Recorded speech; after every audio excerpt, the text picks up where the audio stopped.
special things which I'll read in a moment, but I've known David for about 10 years now. When I was design principal at a local firm, we worked together on several projects. Some went ahead, some didn't, you know how that is. But I always found personally, working with strong landscape architects as part of the design process, no matter what the building, to be very rewarding, both for myself and for the project.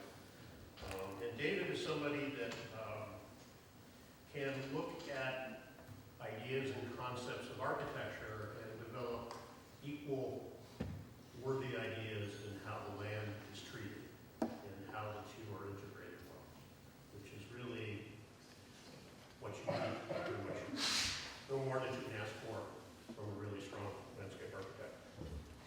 So David is a fellow American Society of Landscape Architects, a Loeb Fellow, a member of the National Academy of Design. No. Thank you. He's got a lot of other things. He's the founding principal of a New York firm called Dirtworks. It does landscape architecture and architecture. And they just moved to new offices, I understand. The firm was established to explore the role of nature in the design environment and to promote health and well-being. We worked a lot on that with the idea of healing gardens and the work that we did together. His current work includes healthcare, academic, cultural, and civic projects. And with that, introduce Thank you. Cam. Thank you.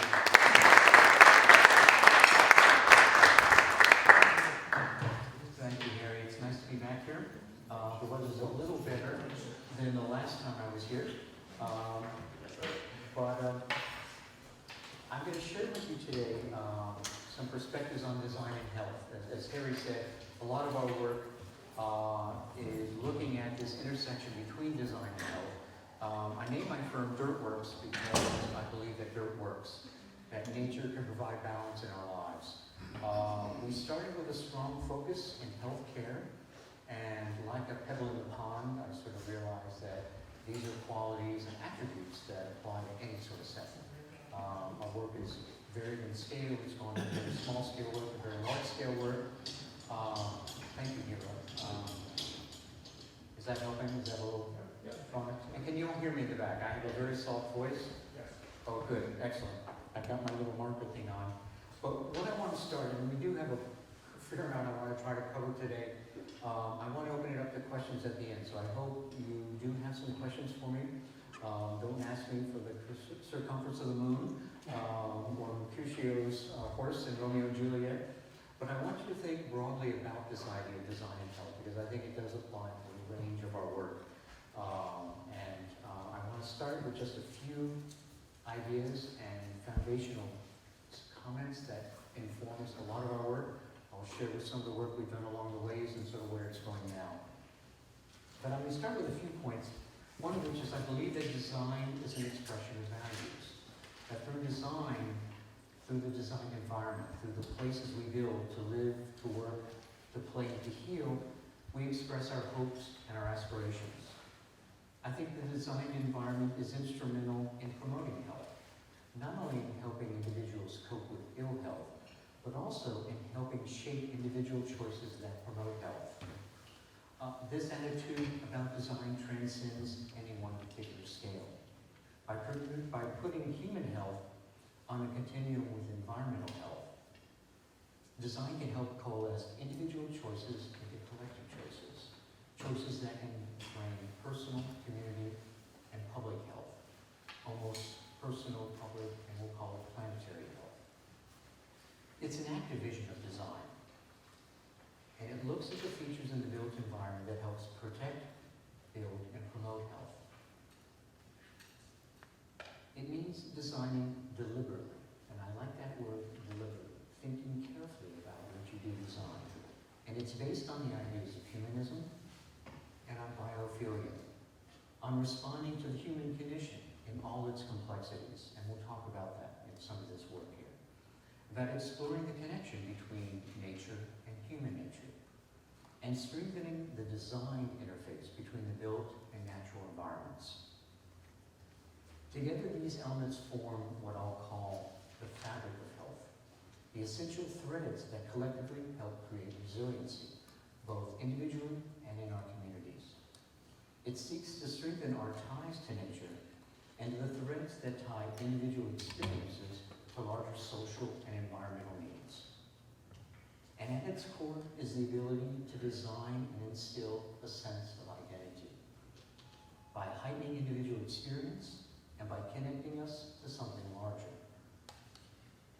That idea was formed early in my career when I was involved in the design of Australia's new Parliament House building. This was a design competition, a big international competition held back in 1980. It was to design a new center of government for the country of Australia. It was located on an 80-acre site and had a huge program involving 5,000 staff and over 1 million annual visitors. This is the completed project, and I'll talk a little bit about Canberra in a second. Canberra itself was an international design competition won by a guy named Walter Burley Griffin. Y'all may have studied him a little bit in the history programs. It was a competition held back in 1920 when Australia was a very young emerging nation, actually a commonwealth. And the idea behind Walter Burley's scheme was that natural topography would be used as a major organizing device for the entire city. It created 3 city centers. If I could try this laser pointer here. The government center, which is our project located here, formed one point of the triangle, the military center, and the civic center.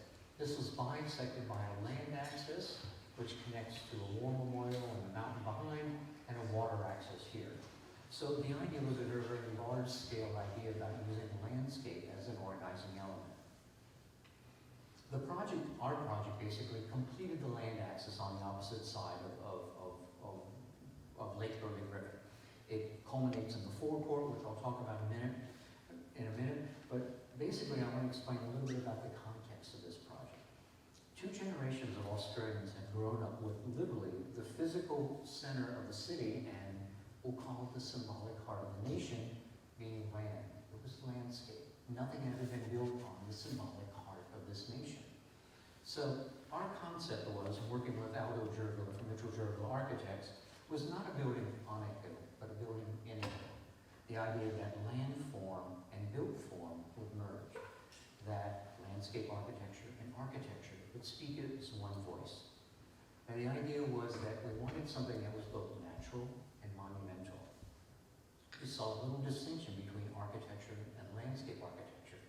And for a young landscape architect, that was a rather wonderful idea to sort of understand the role, as Harry was saying, the role of site in defining architecture.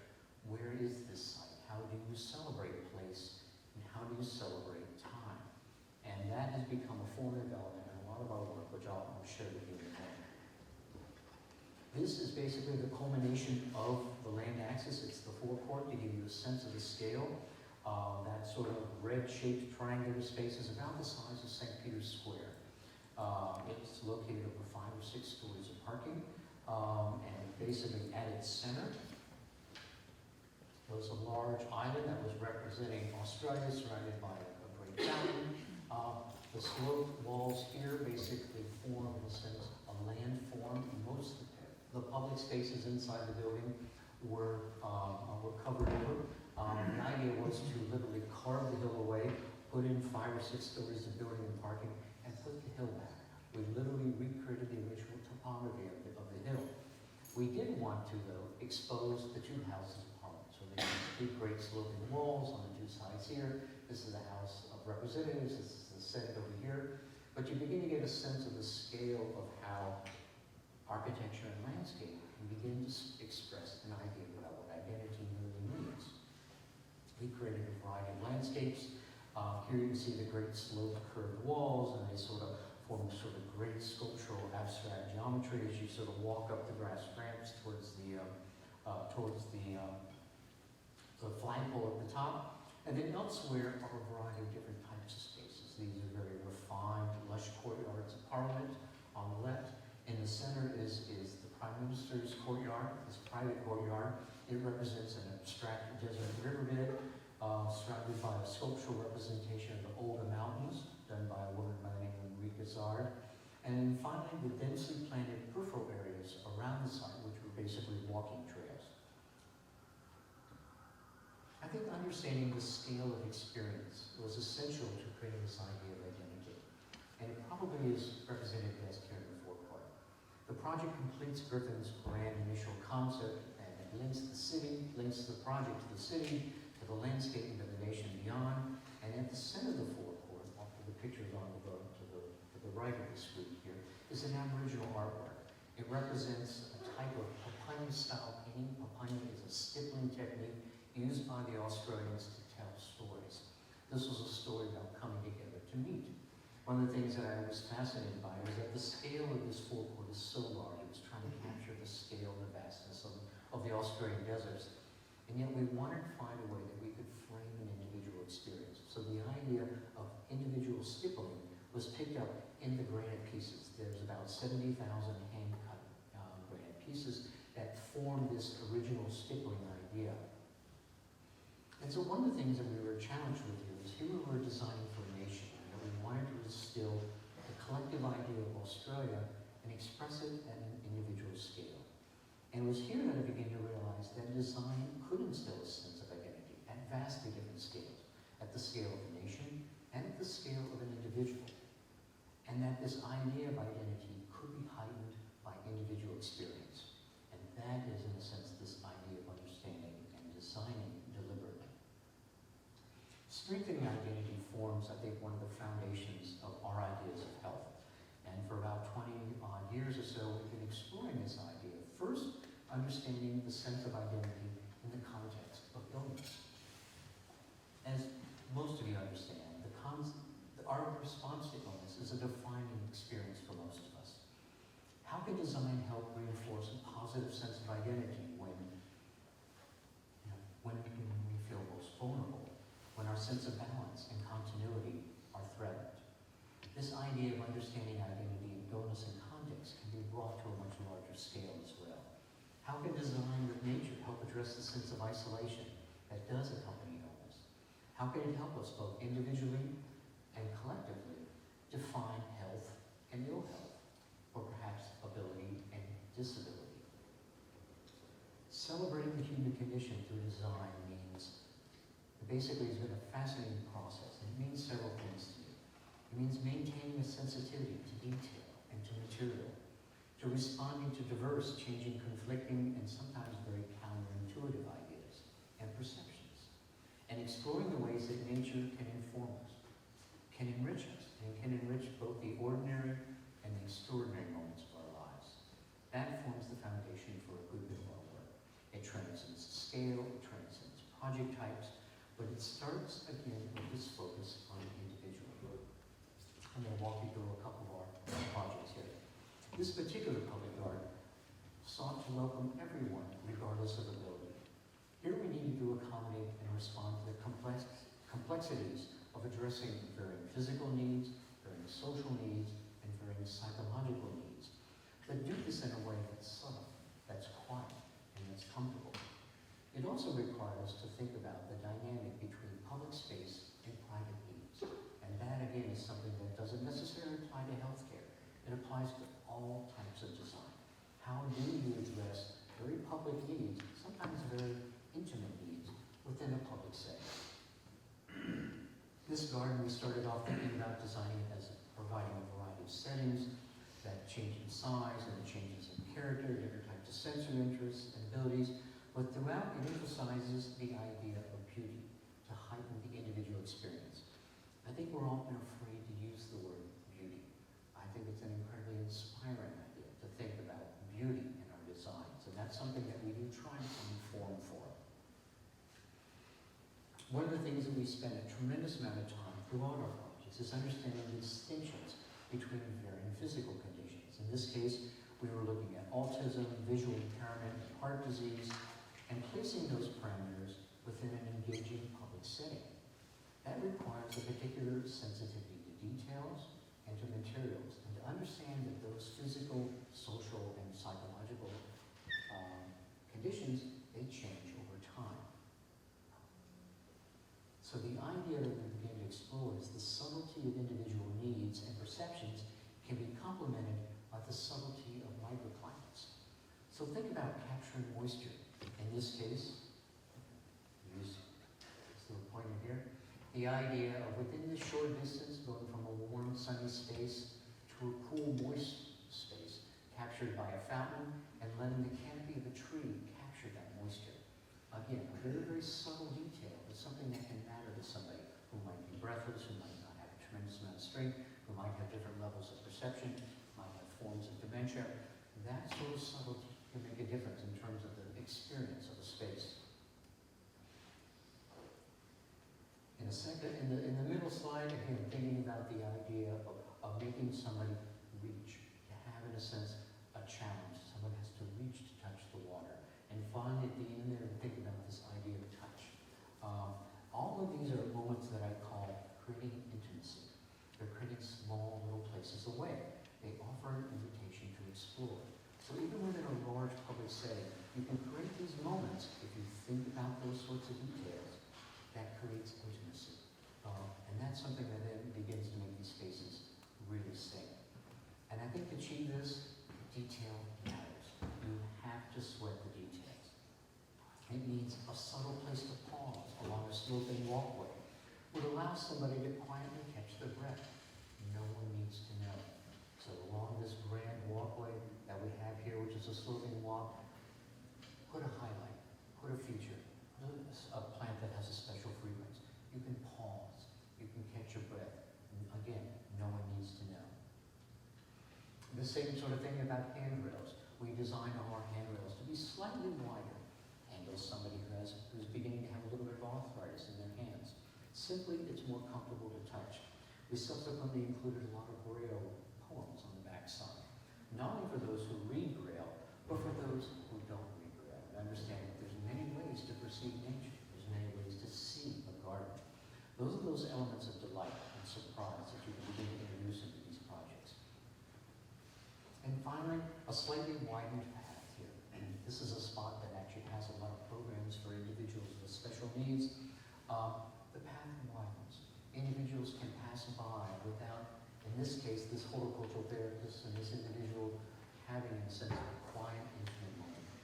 If you work with individuals who are undergoing therapy, you realize that that connection between those in care and their caregivers are incredibly important. They're often hard-fought moments. Don't lose that sense of intimacy. So simply widen the path. Allow there to be a space that someone can pass by. We can all pass by, and she would not lose that very, very special moment. Or in this case, this is a beautiful lawn panel that simply creates a nice serene setting. But actually, this lawn panel uses a type of bluegrass called supine bluegrass. Very strong. It holds the weight of wheelchairs. It actually holds the weight of small vehicles. You don't need those plastic or concrete systems because if you're walking somebody out in a wheelchair on those surfaces, your surface begins to do this. The whole idea here was that it would again create another level of delight. Shoes are taken off here, and individuals allow their feet to be tickled by the grass. And actually, what individuals are doing, they're actually getting physical therapy in their lower body. It may hurt a little bit, but the tickle makes up for it. Those are those wonderful little moments of what I call invisible details. They matter when you need them. And regardless of the project, there are hundreds of those little moments. You don't have to be designing for individuals with special needs. You don't have to be designing in healthcare. They matter in our public streets. They matter in our gardens. They matter in our homes. They matter in our schools. Those are those kinds of details that I think make projects truly, truly worthwhile in terms of celebrating the human experience. The goal here, and I think I'll say it's probably for every one of our projects, is simply to provide opportunity and choice. Opportunity for each individual to engage with nature in their own way, on their own terms, and at their own pace. Now, every project has this chance to be built in a lush botanical garden. I think where it matters most are in these sorts of settings, hostile settings. In this case, this is a rooftop garden next to a neonatal intensive care facility. That's where these sorts of efforts truly, truly matter. And I think settings such as this give meaning to the phrase, design is a social art. It's practiced best in collaboration. Here was a strong collaboration between the hospitals, infectious disease control staff, the medical nursing teams, administration, operations, as well as the entire architecture and engineering team. And the idea was to transform this barren rooftop into a rooftop prairie to create a pavilion inside a garden. The last thing one would expect when you're inside the heart of this very, very intense hospital setting. And the realities of most rooftops, as you probably know, it's the structure. The structure really matters. In this case, the underlying structure began to help us define how we might lay out the garden. So here we have very, very limited loading capabilities, so we developed a very interesting system of spanning structures. Views were framed and screened in a variety of settings were created using a strategic configuration of both plants and structures that respected the structural parameters. And I think this project adds a different level of meaning to the idea of invisible details. Here it was all engineering needs. But there was a second level of invisible details, and that was the perception of safety. We were an infectious disease control center. We were in a neonatal intensive care facility. The idea that nature was a threat was a major obstacle for us to overcome. The idea of a family stepping out into nature and then re-entering themselves into a situation where a loved one is actually in a very, very specialized environment took, I think, a leap of faith by the hospital. And this is where you as a designer can have a tremendous role in understanding and respecting their needs. We had very, very real needs to deal with in terms of understanding nature was a threat for a lot of these individuals with suppressed immune systems. But there was ways to bring nature into their lives. It might simply be the view from the window. It might be into that garden pavilion, or it might be into the space itself. And that's where you as a designer have a role to begin to understand and set up that dialogue and set up that collaboration to sort of say, if you want nature, we'll find a way. And this was a perfect example of how this project happened. Because fears reign very high, and the perceptions and the fears of nature were very complex. The garden needed to not only be safe, it needed to feel safe. And that idea of perception of safety was, quite frankly, our biggest challenge. So what we began to think about that, if one stepped into this garden, how might we begin to create degrees of privacy? This allowed both families and quite frankly, most importantly, the staff, a chance for respite, a chance for distraction, and also a chance for socialization. Now, most staff aren't going to have 30 minutes on a break. They might have 5 minutes. How do you give that staff member who has an incredibly intensive job that simple moment of stepping outside? So within that garden, and I think I've got a picture to it in a second, you'll see a little bit more of the structure of it, to create degree areas that were social, areas of quiet privacy, and areas that were quite private, allowing somebody 5 minutes, 2 minutes, to simply step outside, and here in case I think you can see one staff member, that moment to recharge. These gardens matter so much at that level of understanding, that level of sensitivity for what design can do.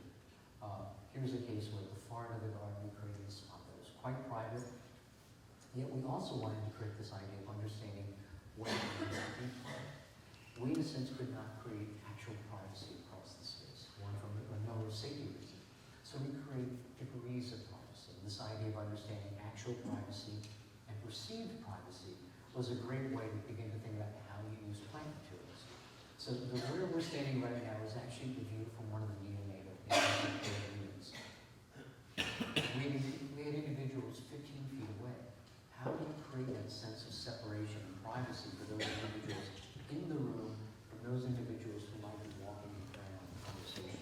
So you can begin to see the plant material has a variety of different layers to it.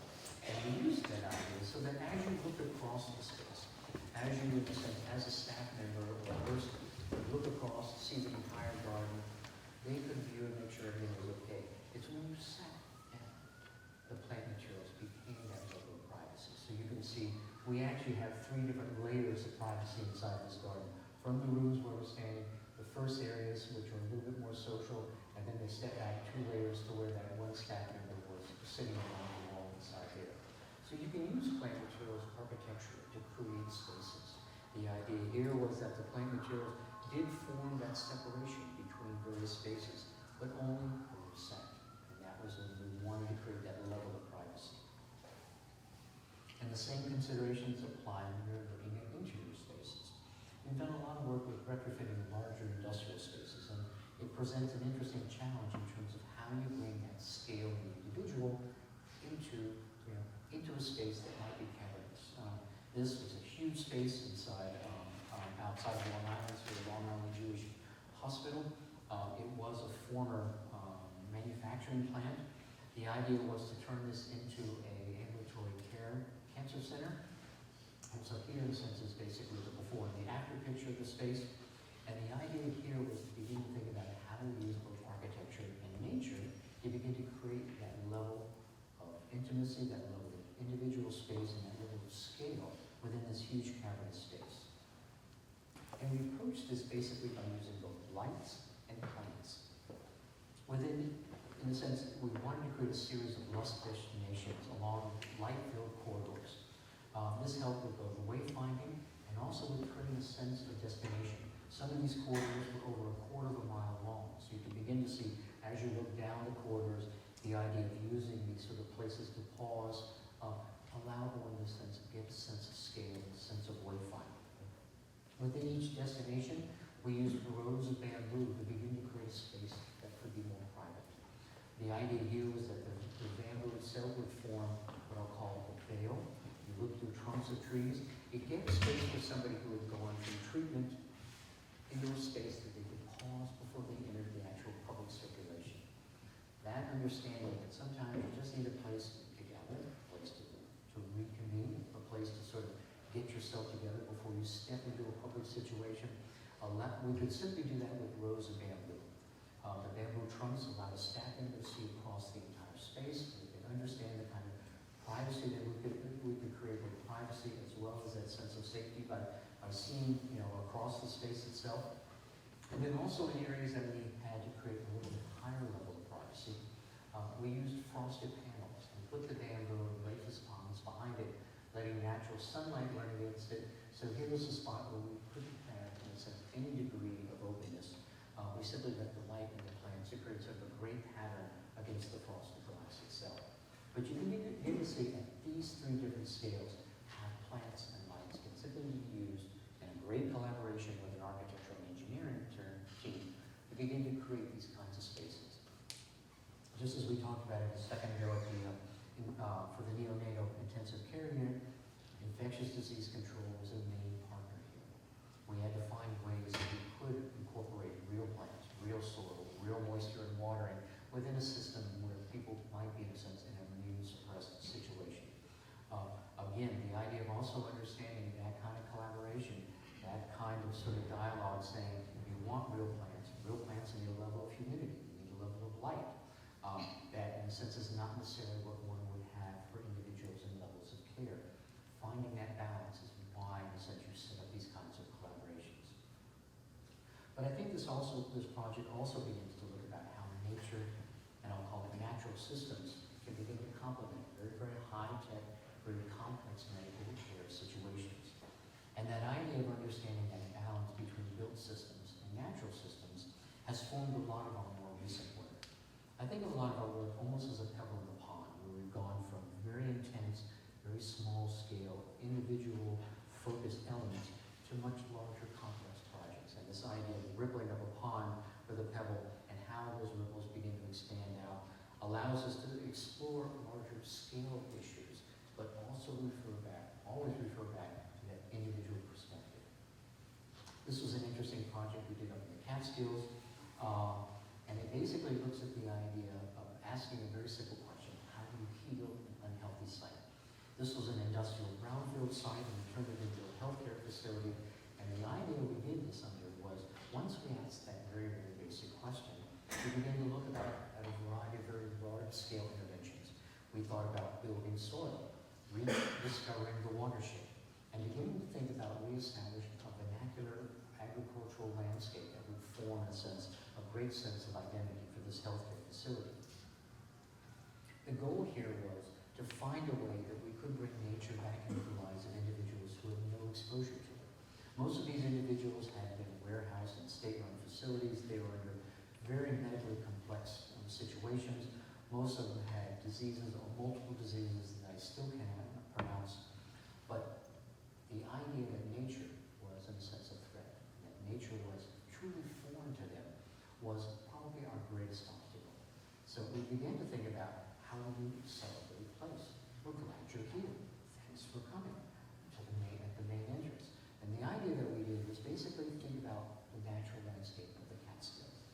idea of sort of weaving a very, very naturalized landscape, in a sense, a very rugged landscape, right at the front door. We wanted that to be an element that these individuals were engaged with as they came and went across this facility. This was an idea that we subsequently began to use across the whole campus. It's about a 400-acre campus. The facilities were quite scattered. There was no sense of unity. So the idea we began to think about was using an agricultural landscape as an organizing element. So we established great groves, orchards, meadows, and working fields, all of which were used to begin to unite this campus together. So much of what this facility is about getting kids out in nature. And so the walkways, the trails passed along the hedgerows, they passed along the working fields, and the fields were worked. The fields were literally worked with hay and with barley and a whole variety of things, so that the kids began to understand the whole idea of the rhythm of nature that was so far removed from their lives. And so the idea again was using nature as this way of establishing this ebb and flow of daily nature back into their lives. And I apologize if I'm going kind of quickly. If I am, somebody sort of says, slow this down a little bit, because I do tend to talk a little bit fast. But one of the other things that we did here, which we've done in a number of projects, is beginning to find ways that we can increase biomass and nutrient levels in poor soils. This was done through a phased succession of plant rotations. In effect, what we're doing is growing soil. The whole idea was to begin to think, if we're going to think about creating a healthy setting, how do you heal an unhealthy site, it has to involve healing the soil. And we wanted that to be a physical part of this campus. So the campus was literally thought about as a series of phased interventions. And we started with legumes and small shrubs and then larger woody plants, all of which the kids saw the healing process. They saw and they understood that that idea of understanding healing is not just for themselves, it's part of a larger idea of stewardship and a larger idea of caretaking. These individuals often became part of the caretaking process. So individuals in care sort of reversed roles. And one of the things that I realized was, one of the great benefits of this was understanding that beauty can be found in the process. This is, in a sense, understanding the idea that along that way, that process can have great beauty unto itself. And this idea of beauty and process applies to any sort of setting. Again, we learned up in the Catskills in this project. This is in downtown Stamford, Connecticut. How do you weave that idea of process inside an urbanized healthcare campus? Here we introduced green roofs and we introduced bioswales and permeable paving, and really thinking about stormwater gardens. The idea was that we, in a sense, began to sort of peel away this hard surface in this urbanized campus and find ways that we could rediscover the watershed. That actually had a great benefit and a great educational benefit to the surrounding neighborhood. The facility had, in a sense, walls around it, literal walls, as in barbed wire. And as we began to think about using landscape as this sort of dissolving element, it allowed us to begin to create fingers in the surrounding community. So, in a sense, the bioswales and the larger retention ideas of water began to sort of lead the site and venture off into the community. So, landscape, in a sense, became not only an organizing tool for the campus, it became a way for the campus to become part of the community and understand this idea of education, of educating the community about watersheds and about water, and in a sense about natural processes became a key component of this hospital's mission. And because I want to frame this a little bit in terms of having a certain amount of time for questions, I wanted to launch into a whole series of projects about how to apply that to education. The idea of understanding stewardship and how one, in a sense, begins to build stewardship in an educational setting, and how one understands how one can nurture that which ultimately nurtures us. I'm going to share one project with you. This is a project we did up in King State, New Hampshire. We called it a boomer building project. It was, in a sense, a 1960s building that had a vacant lot. Once the building got renovated, it's a building serving the natural sciences.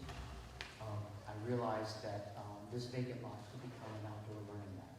So the whole idea that we decided to establish here was, how do we bring the classrooms outside and begin to establish nature, real natural processes could be woven into the actual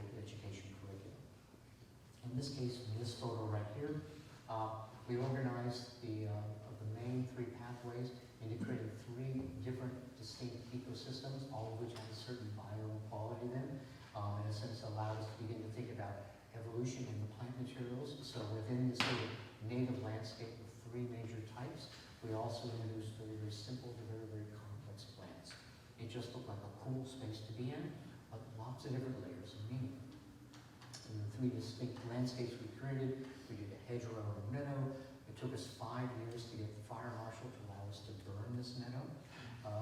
But the dean, we took him out to dinner every month. Slowly but surely, we understood that this could be a controlled burn, and it was a very, listen, it's only 30 by 30, and it's in the middle of this whole, new science facility. But he finally understood he could control that burn, and the idea of kids really seeing, loving the fact that 10% of their campus was under fire. But it was the real process. It's how you create meadows. The idea of using fire, the seeds first, and all this sort of stuff. It allowed the faculty to sort of say, here's the real thing, and taking it out of the abstract and sort of showing it right here.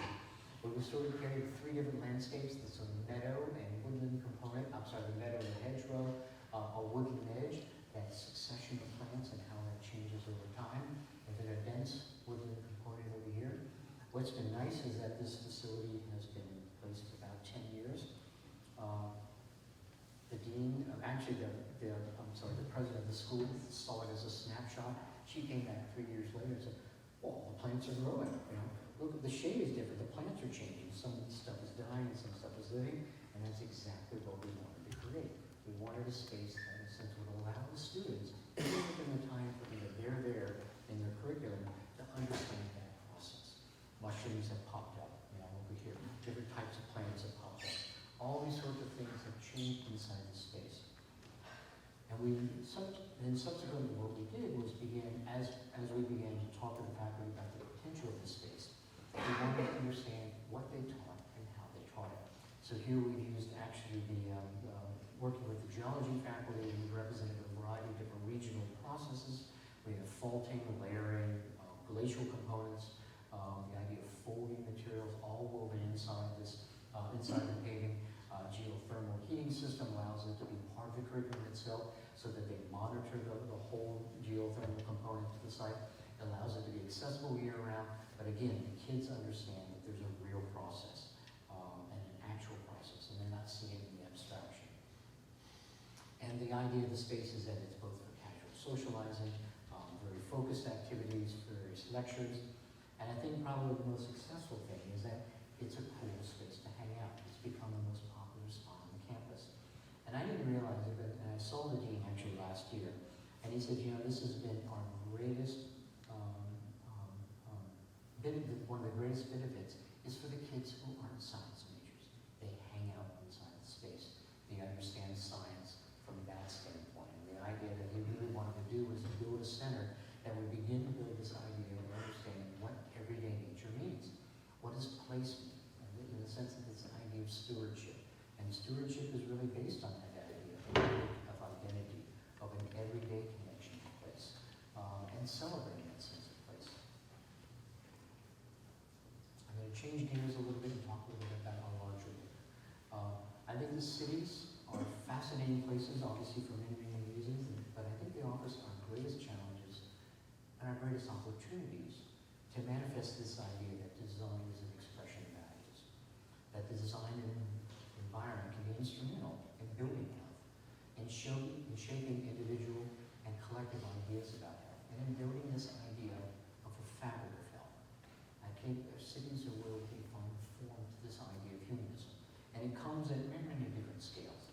It might take the form of a great iconic urban landscape or an urban space, such as here at Rockefeller Center. The folks at Rockefeller Center asked us to come in and think about the channel gardens, and we decided to step back from the normal great displays of pumpkins and cabbages and weird lilies and all this sort of stuff. And what we did was a little bit of research and found that there was originally a stream bed that ran through Rockefeller Center.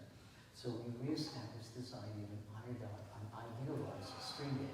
We wanted to make a connection back to pre-European landscape, to what it meant to be in Manhattan before the Europeans arrived. It allowed us to think about lots of different things, but probably the most important within a busier environment, certainly in Midtown Manhattan, this idea of celebrating those who pause. We wanted to create a space within the city who, in a sense, whether you're there for one visit, whether you're doing your photo opportunity here at Rockefeller Center, or whether you're there on a daily basis, celebrate pausing in the city. So we began to think about how the plant materials might capture a beam of sunlight, maybe for only 15 minutes as it goes between the various buildings. This idea of how moisture can be captured within the fountains themselves. This idea of how sound can be captured, how you can begin to filter views, and all these ideas that I was applying in healthcare, this idea of perceived privacy versus actual privacy, perceived safety and actual safety, we were applying it inside one of Manhattan's busiest urban places. So that's what I mean by this idea of transcendent scale. And thinking about this idea of a place, a way. Here in a sense, again, within Manhattan, within the center of Rockefeller Center, using those sorts of landscape and architectural elements to create intimacy in this idea of a place away. Changing scales. This is some work we did along the Brooklyn waterfront. This is a big multi-year, multi-million-dollar, 4-mile-long stormwater retention and management initiative that involved redirecting a huge portion of this portion of Brooklyn to change it to water course. We are allowed, in the process, we in a sense could restore the water quality of Sheepshead Bay. But we also began to think about, here we were at that scale of Sheepshead Bay, this section of Brooklyn, and thinking about the big tidal currents. We also wanted to find a way to let this intervention, here we were redoing the entire section of the Bell Parkway, to begin to link itself back into the community. So almost picking up on the idea of the pattern of water on sand, the waves, we let the plant materials along this restored section of the Bell Parkway begin to filter its way back into the city. The New York City Parks Department has a great law that if you take out a 5-inch caliber tree, you have to replace it with 5 4-inch caliber trees. It's a great formula. We found we had several hundred trees we didn't know what to do with. And that is this idea of allowing these fingers of landscape to begin to filters in there, and such would feed their way into the rest of the city. And here again, this idea of thinking about beauty within the process, and really this idea of resiliency, that this plant material changes over time. It certainly changed when Sandy came through here. The variety of grasses changed, the variety of understory shrubs, the trees, luckily most of these, in a sense we were anticipating this kind of level of salt intrusions. But this idea of ebb and flow within nature, at this kind of scale, still can be thought about from the level of an individual experience. I'm going to close with a project that's actually a work in process right now. And I think it captures a lot of this idea of built systems and natural systems.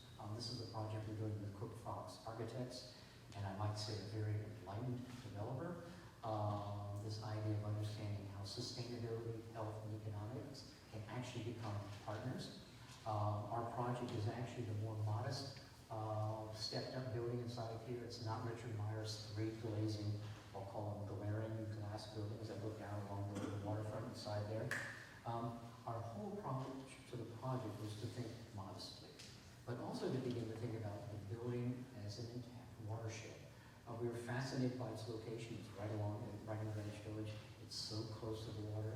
So our idea working with Rick Cook was to think about the building literally as an idealized landscape, both the built form as well as the land form, the landscape as well as the mechanical systems, all collected water. It's all filtered. So the water that leaves the site, or a little bit that does leave the site, because we're using most of it inside the building, is quite clean. So the idea of thinking about a building as a watershed is actually a wonderful idea. It applies to any sort of type of building as well. But the building allowed us to begin to create a variety of different landscape types as well. Instead of a big massive building, the building steps back, and we began to realize that we could create a series of different biomes, all of which we have different levels of plant materials, all reflecting their very specific growing conditions. The courtyards are very lush, very moist, they're very protected, but as one goes up, the biome changes to the point where we go from lush courtyards down below to dry desert grasslands along the top. So the landscape, the filtering lines as part of this sort of system of water quality, all of which fed into this idea, had its own identity as one ventures up into the building. And it actually was a strategy that allowed us to form the basis for an amendment to the city planning code. This was a huge deal. The idea of using landscape as a vehicle for changing the way the city plan might evaluate building types and building massing. They called it, in a sense, what was it, enhanced landscape, which I actually cringed at the term of that. But what we actually were able to frame inside this code is to sort of say, it's not simply enhancing the landscape, it's using that landscape to be a working landscape. So we very, very specifically define the amount of square footage on each one of these various layers. All these layers had to be met. Each was a component within this filtering system. So while it looks just like a cool idea for a building with all these we had actually about an acre of rooftop space on these buildings. It just was like a nice, great selling tool. It had meaning and it had a working component to it. And I think that's what sold it as part of the city planning code. This is a view of the complex. One of the models that got built about it, you can begin to see how the terracing works.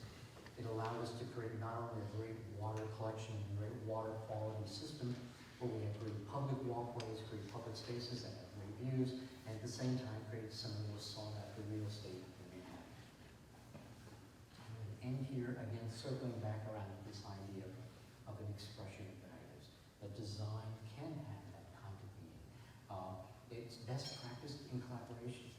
And this idea of understanding nature and human nature can, in a sense, become a great springboard for really great design. And on that note, I'll close. Thank you again, and open up the session.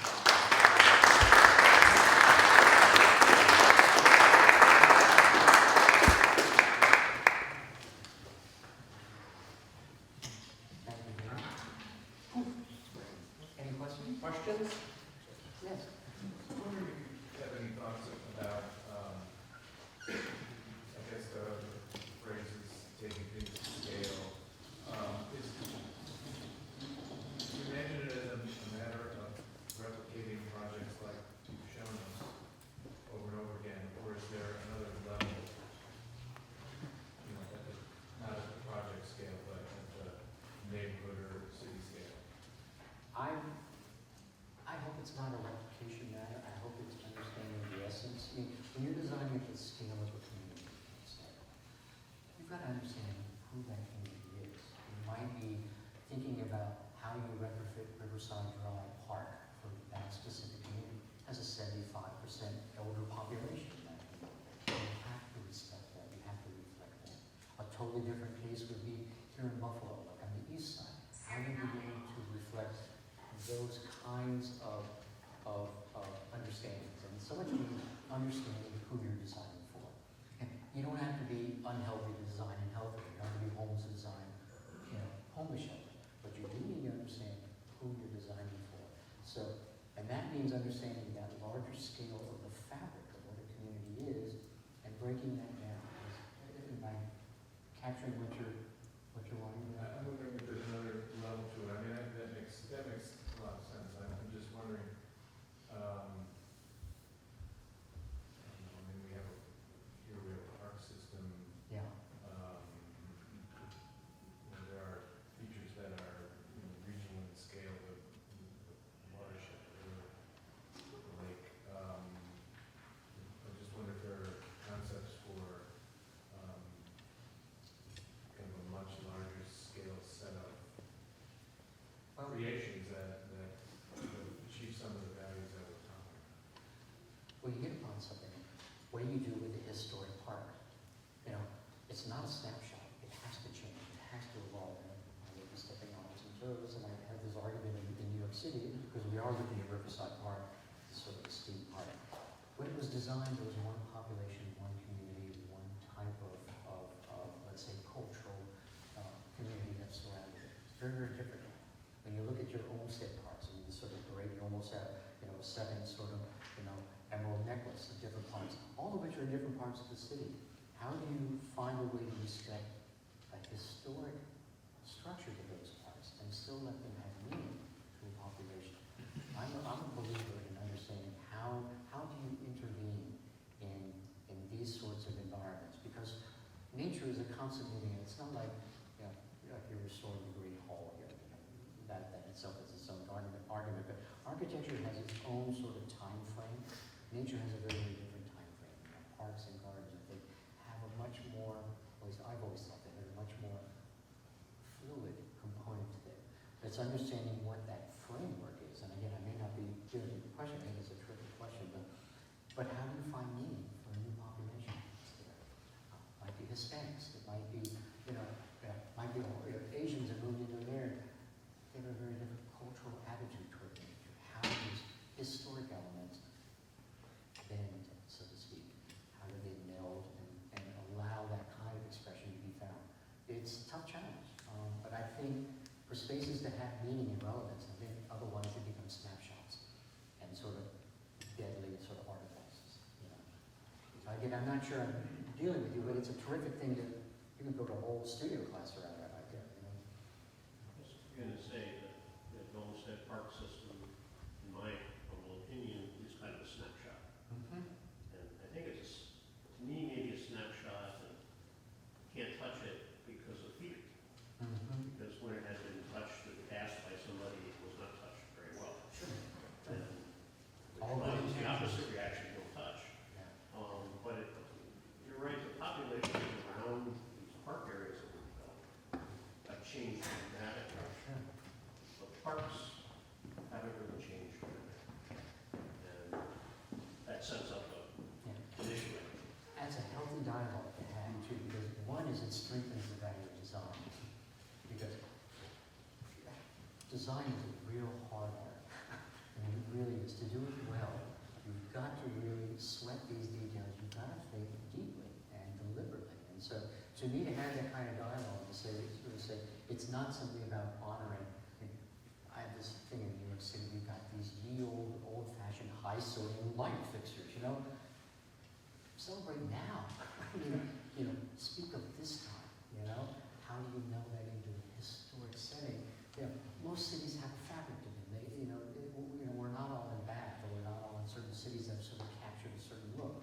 But I think having that kind of dialogue on a community scale strengthens the value of design. It allows people to understand what design's role is. I think it's a tough one. You can't touch it.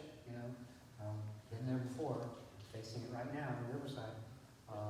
But you gotta find that way to have meaning in today's time. It's one way to do it is maintenance. Is that we have found that by introducing sort of health, everyone wants to live in a healthier environment. They want their parks to be healthier. We found that intervening in a way that sort of frames it in a maintenance component. If you want to have sustainable maintenance, it means this. So you sort of enter it. I hate to say it from the back door, but you're entering it. And then that may be a way that you can begin to frame, I think, a larger idea of a deliberate attitude towards design. And I'm not sure I'm really dealing with it, but I'm a mold of that. It's a good question. Yes? I guess kind of along that same trajectory, in terms of, I know in architecture there's sometimes where you could, work on a building and then you may never, have to deal with that building again or anything like that. But in terms of the landscape, you're not putting in something that you may be planting a plant that is not going to reach its maturity for 20 to 30 years or something like that. So Yeah. how do you, are there some clients where you've been continually kind of working with them, or are there some that Yes. you are just kind of We're set sort of up in a to do different, stuff? most architects photograph their building right when they're open, We rarely can. Yeah. And then we're at the mercy of the maintenance department. And I hate to say, you can go back and say, God, if they had just not trimmed it. And again, we frame it with maintenance. Your maintenance is simpler if you let the plant find its own natural form. You don't have to come back and trim.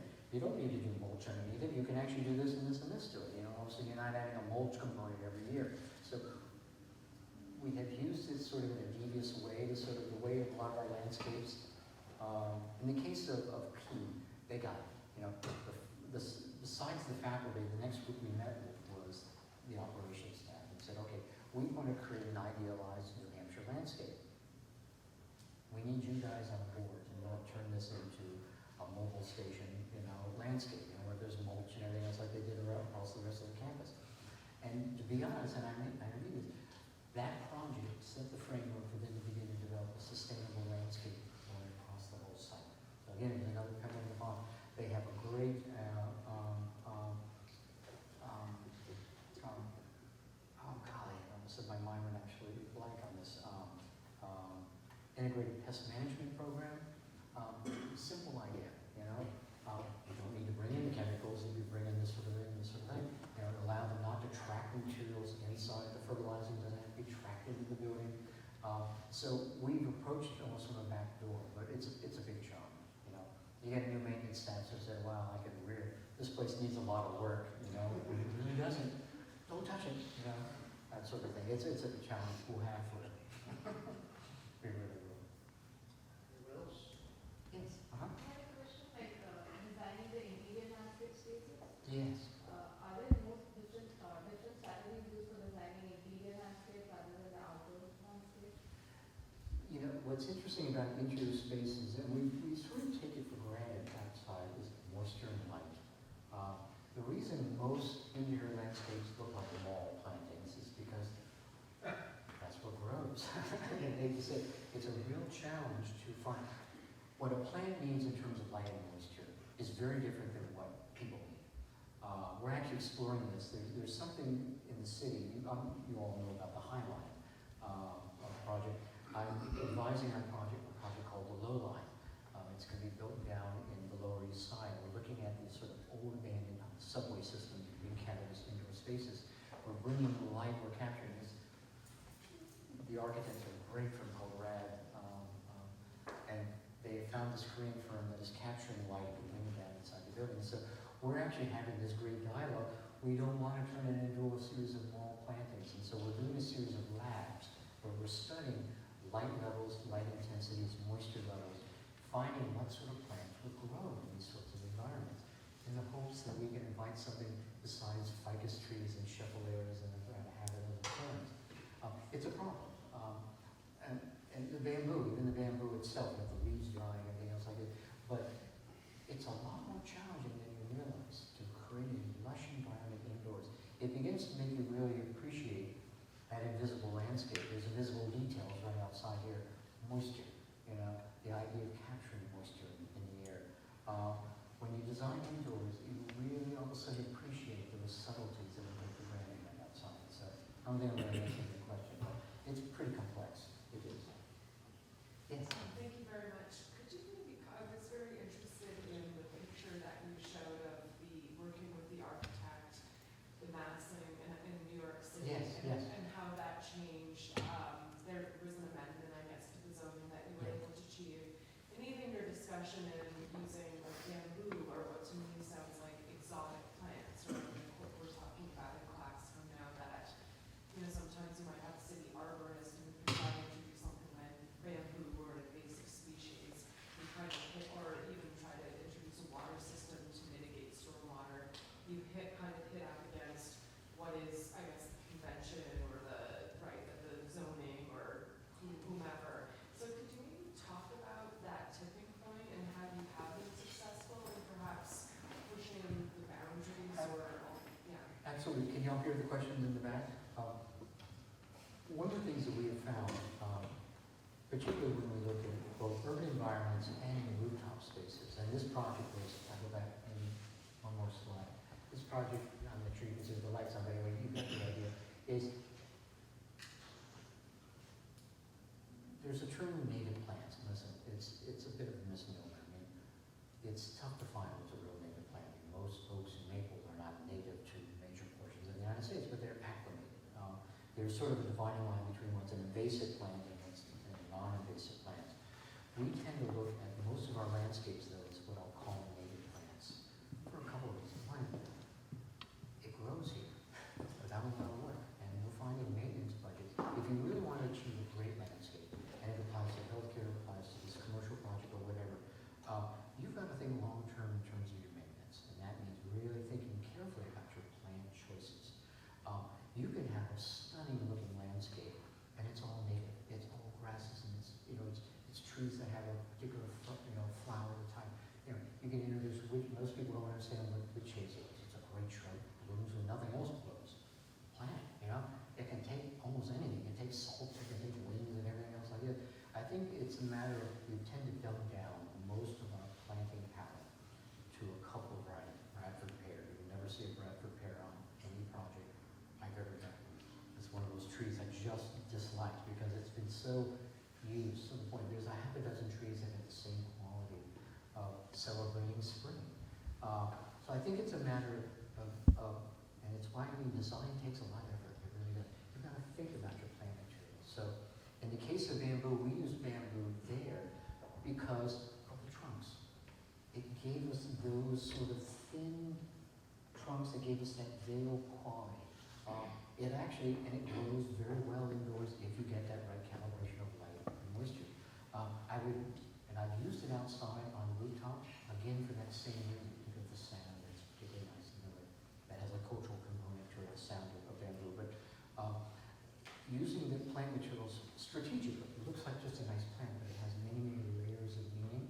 It means you've really got to sweat the details. You've got to think about your plant materials. But if most people thought and really explored native plant materials, in this case for this garden here, I mean, we are using basically a woodland creek bed plant material palette inside the courtyard. And when we're up on the upper levels, it becomes a barrier beach.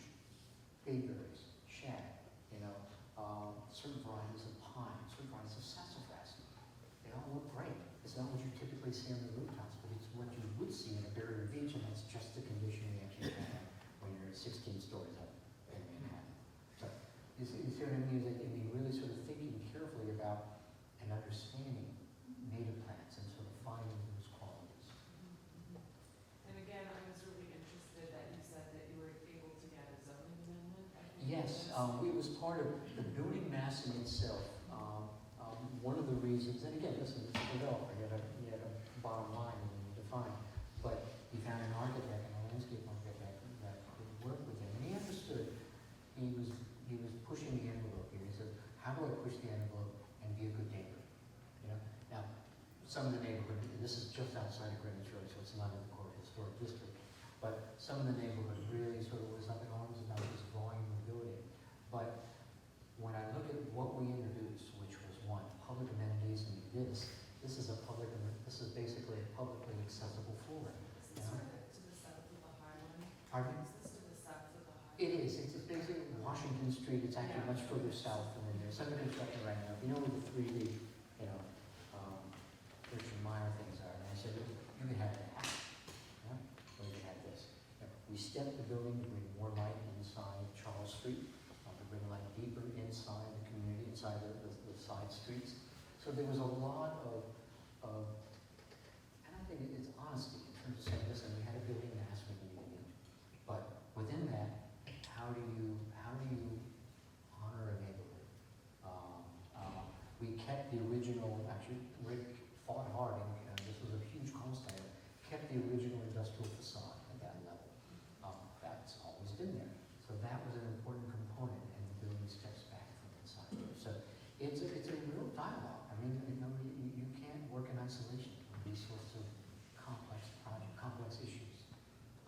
But we subsequently did achieve this text amendment, which was one of its kind in the city. So it wasn't all about landscape. Landscape was, in a sense, the vehicle that allowed other components to be considered.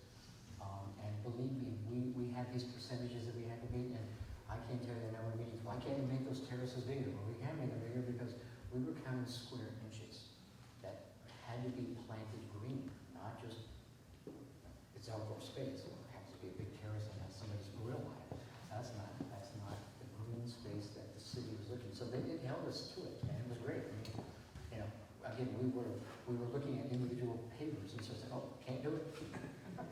You have to step a little farther, and it was great. It humbled the marketing team, and they realized that was an asset. And this building was sold out. I mean, we're talking really, really lovely.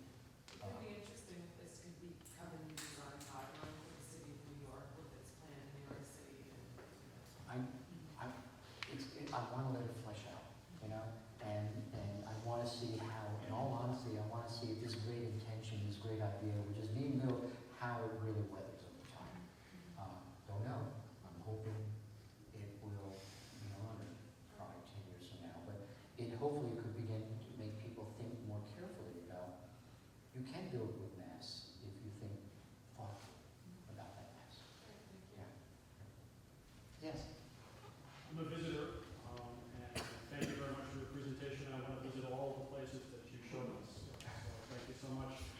question earlier about plantings over time. Yes. Reminds me that the Greek flag is flying in front of City Hall today because it's Greek Independence Day. And if I'm remembering correctly, it's saying that a citizen is someone who plants a tree that he will not see reach maturity. There you go. So, I mean, what you have said today resonates with me so much, and I'm thankful to have a chance to be here. I have never met you before. I'm not familiar with most of your work. I will be going to your website to learn more about it. Well, your check's in the mail. Thank you. Your check's in the mail. Thank you very much. As someone who's worked in exceptional education, social work, history, and in libraries, including the health sciences library on this campus, I mean, this whole conversation to me is so important. And I'm going to just be brief. I'm going to say one more thing because the timing of this, to me personally, is very important because I'm just returning from an unexpected trip to East 68th Street and York Avenue.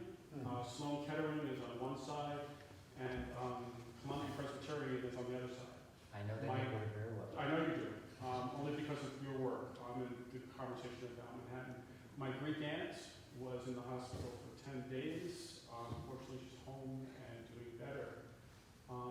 Your work, as you know, I mean, there are pieces of it, but it's so, as someone who spent a week in that hospital, it's so important what you're talking about and what you are doing. So just thank you very much. Well, that means a huge amount to me. Thank you. Very, very nice. And, go ahead. No, you hit upon something, and I think it applies not only to landscape art, it goes back to, we have to wait for years to see this stuff grow. But I mean, so much of this, so much of design, I think, is a leap of faith. I mean, you are designing, not for yourselves, and it certainly applies probably most obviously for landscape architecture. When you do plant those trees, you know, I won't stand underneath them. In Parliament House, when we planted the eucalypts, they were only this big. I mean, seriously, they were less than a foot high. And the stakes, you know, to hold up the trees, were about 2.5 meters high, and so was the irrigation system. Well, those trees happen to grow 3 or 4 feet a year. But I remember standing there sort of saying, God, in my lifetime, I'll never see that kind of landscape. But, you know, planting a seed is that element. You know, I'm not the first person to say that. But it is a leap of faith. And I think, thank you. Those Thank were you. wonderful comments. Yeah. Yes. I wonder on that, are you thinking ahead about climate change? We've lost a lot of things already. Yeah. Maybe in 30 years. It, You've chosen the wrong time. No, you're right. Have you ever seen the zone maps? Their maps are sort of outline the zone. And I wish I had. I didn't think about it. It's a great thing to show. I've seen a time-lapse photography one where it's changing like every 2 years. And so you see zone 7, which used to be down here, now zone 7 is way up here. It's a huge factor. You're absolutely right. I'll guarantee you this material will be frying probably in 30 years. I think it's a tough thing to sort of think about literally, and I think that's where you have to think philosophically about what is the real essence of this space. And it goes back to this sort of idea of understanding where history, how you apply timeliness to historical environments. I think we've got to honor what original historic intents were, and then it has to express what today is about. Whether it's a yield, high-powered sodium light fixture, or whether it's a tree type that you never would have introduced 5 years ago. I'm using crepe myrtles, in New Hampshire. Never would have done that 10 years ago. So it's a huge challenge to understand that kind of immediacy. No, you're absolutely right. None of this is a snapshot. But I think you have to understand philosophically what the design intent is, and it has to change. And we simply have to embrace it. We can't fight it. So I'm not sure really responding to your question. Well, I was wondering if ASLA has a committee. Actually,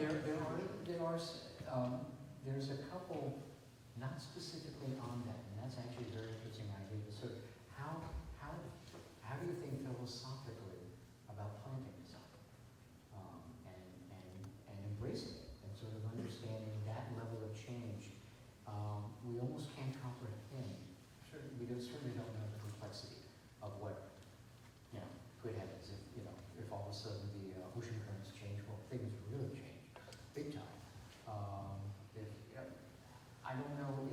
group thinking about the philosophical level. But it would be, to me, I mean, change is, it could be frightening, it could be embraced. You know, and I think we have to embrace it, you know. I've seen that certainly in healthcare work, I've seen it in any number of our clients. You can face it, you know, proactively or actively. I'm not sure we're doing it, but I'll look into that. Last question. Yeah. Be the last one. Snow. Yeah. Designing in an environment where we have snow on the ground for 5-6 months a year. What are your thoughts from a landscape site standpoint of it? I'm one of those landscape architects who like the long-term landscapes. It's when you have a chance to express form in your plant material. The one slide, the only one snow slide I had was New Hampshire, and obviously had a great snow melt That's what system. made me think of Yeah, that. yeah, great, you know, we could, you know, it's great, it's a teaching tool and all this sort of stuff, made the walkways dry and everything else it is. But one of the things that will allow the teachers to really talk about is form. And I think that's when I look at, I think we had this conversation years ago when I came out, walking the campus and sort of like, well, look what an oak really is shaped like. It's not a big ball of green. I mean, I hate to say the summer months are the most boring times in most landscapes. It's just, it's volume, it's mass, it's not structure. And I think plants and spaces are most interesting when you see them as structures. And so to me, if you are designing a winter landscape, or you know, it's why I've been on the ASLA awards a couple times. You get these awards from, you know, these entries from California and Florida. They need better look real good. But when you get a project from like Nova Scotia, you know, the trees are holding on, you know, and they're straggling and they're slowly, it's a 5-year-old landscape and so on. You gotta applaud that, because what they're really trying to think about is form and structure. So in the case of here, yeah, the trees have,